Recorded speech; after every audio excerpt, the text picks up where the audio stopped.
รองเท้าก่อนไหมวางรองเท้าก่อนไหม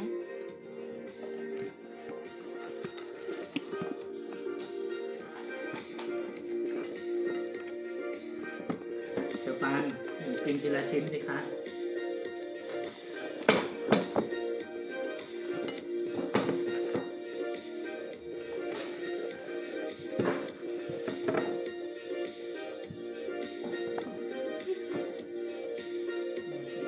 จอย มามีแฮปปี้ แรงหน่อยก็ไม่เป็นไรนะ แฮปปี้ไหม ดูเชอปันเขากินแล้วนะเชอริน จะปันกินทุกอย่างเลย นี่เชอรินดูดเส้นไหมดูดเส้นยาวๆเนี่ย ดูจะปันดูเส้น เช สิ อปันดูดเส้น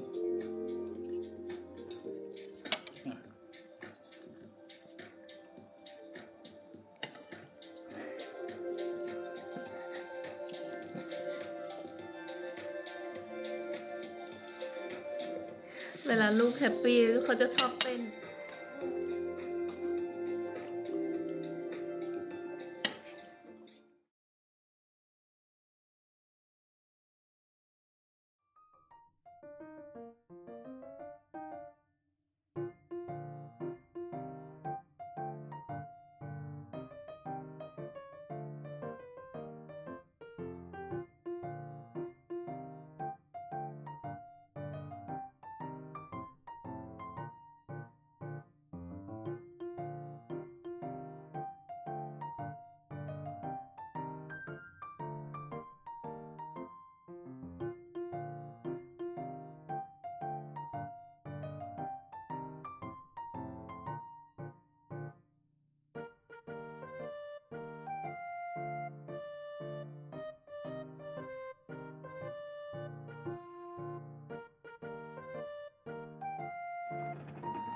ถึงแล้วค่ะ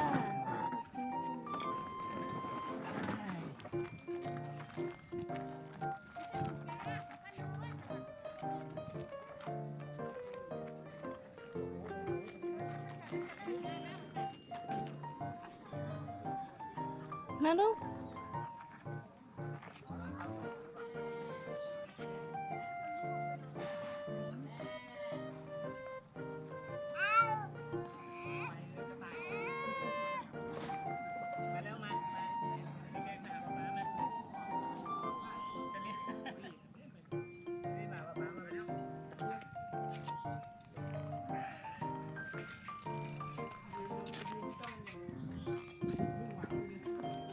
อุ้ยห้องจอบ แพะแบะ โกรธไหมคะ กลัวทุกอย่างกระต่ายก็กลัว กลัวเหรอ หืม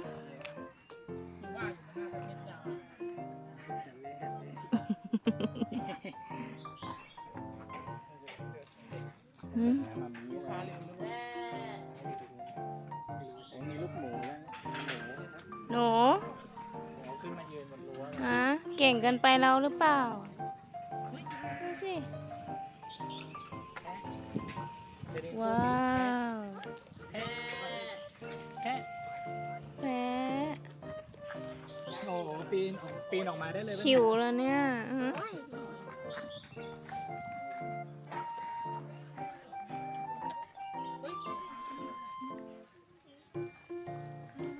อ๋อลูกแพะน่ารักจังเลย นี่ so cute ไม่ต้องกลัวค่ะ ไม่กลัวน่ารัก น้องก็ตัวนิดเดียวเองลูก เหมือนพี่ท่อนเลยเจ้าปันเหมือนไหมเหมือนพี่ท่อนไหมน่ารักจังเลยอ่ะ อืม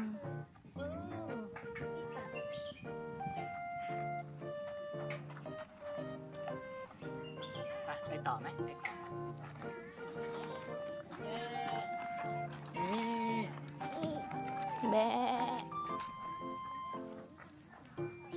เอ๊ะนี่แกะแกะ แบะ ลิน แกะไม่ต้องกลัวลูกไม่ต้องกลัว แกะอยู่ข้างในรั้ว เดินกับมามีนะขี่ม้าได้หรือเปล่าเนี่ย ภูเขาสวยแมนดี้ กว้าง ว่าพอดี ได้เหรอคะไม่ต้องกลัวหรอกให้มามีอุ้มไหมเอาไหมคะ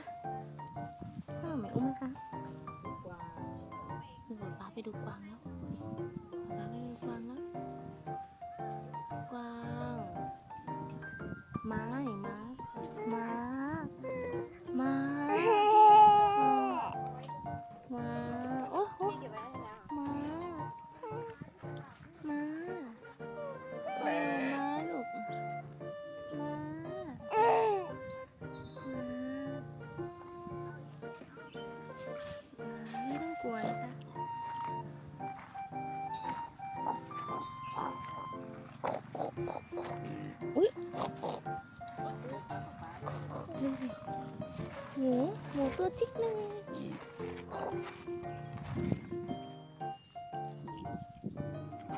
เดบิครับ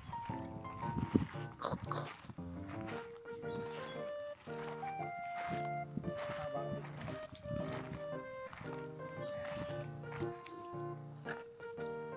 ว้าวคาปิบาร่าคาปิบาร่า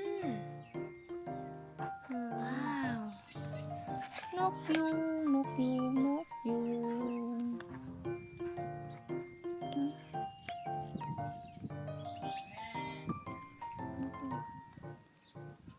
กวาง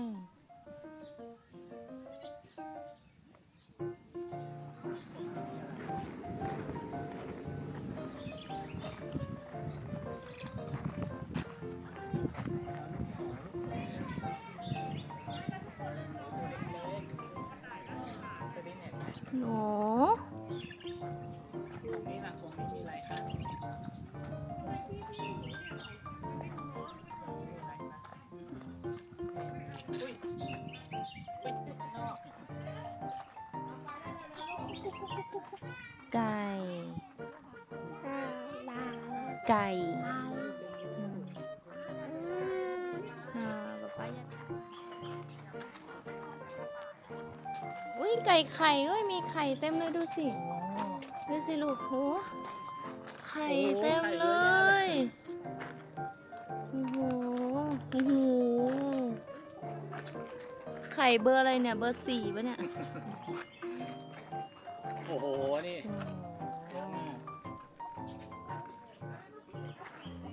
แล้วหนูตัวอะไรอะลูกฮะ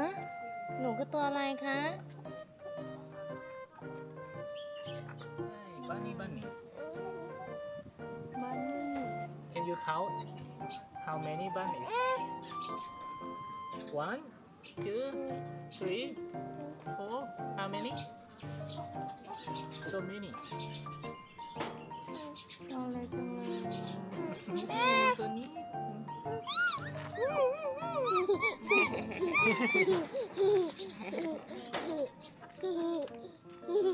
กระต่ายน่ารักไหมคะ น่ารักไหมอ๋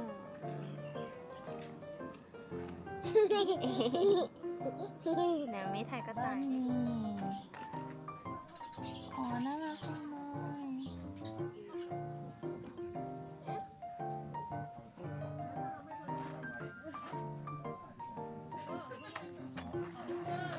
แพ้ร้องไง แพะ แพ้ร้องไงลูก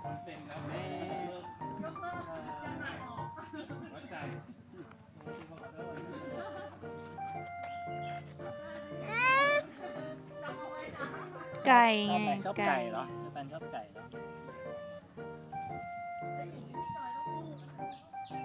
บอกเจ้าหน้าที่ก่อน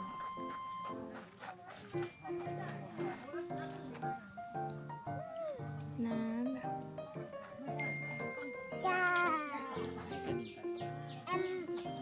ำ รอ ลูกรอ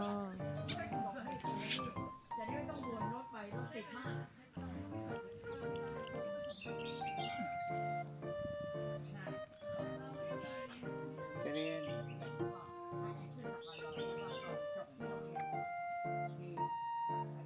เชอรินเอาน้ำให้เชอปันกินบ้างลูก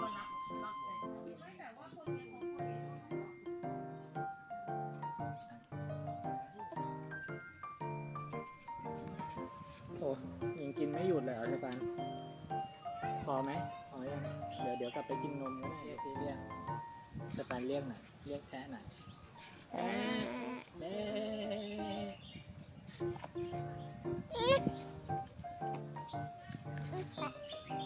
ะแพะ แพะ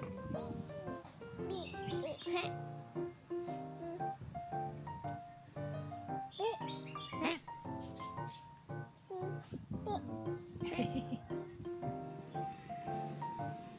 แม่อยากไปดูไก่บ้างดูไก่ ไก่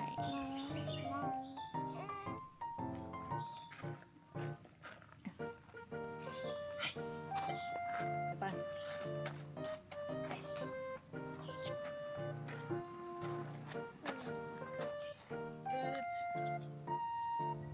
อ่า อ๋อในตรงนั้นมีรถกอล์ฟอยู่แล้ว อ๋อไปเด็กๆ ไปไหมคะอ๋อสวยจังเลยอ่ะ คาเฟ่เรือนกระจกที่ ดูไม่ออกแล้วค่ะ เป็นพุ่มเต็มไปหมดเลย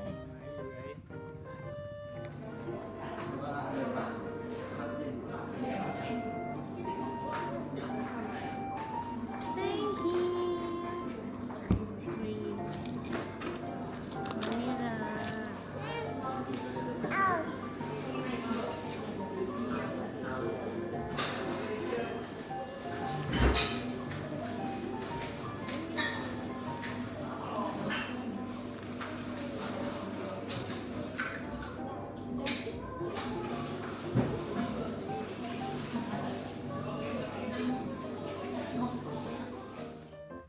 โอ้โห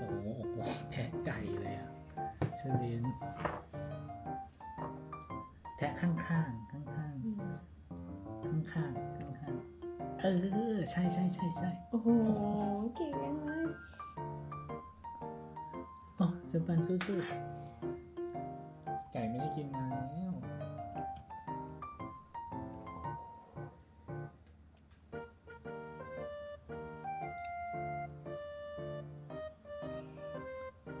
เอ็นดูเลย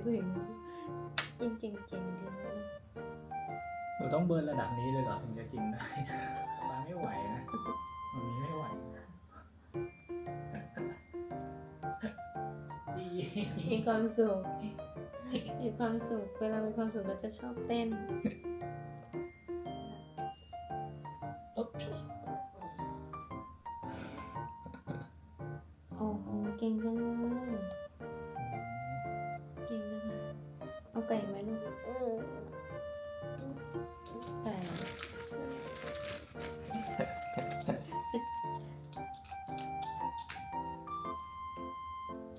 อันนี้ก็เต้น เ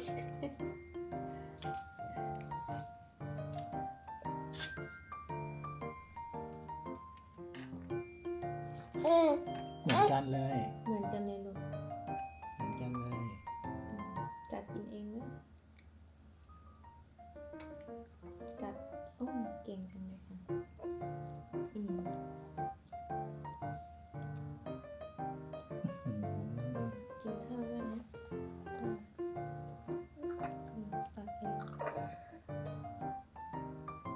โอเค อีกนิดนึง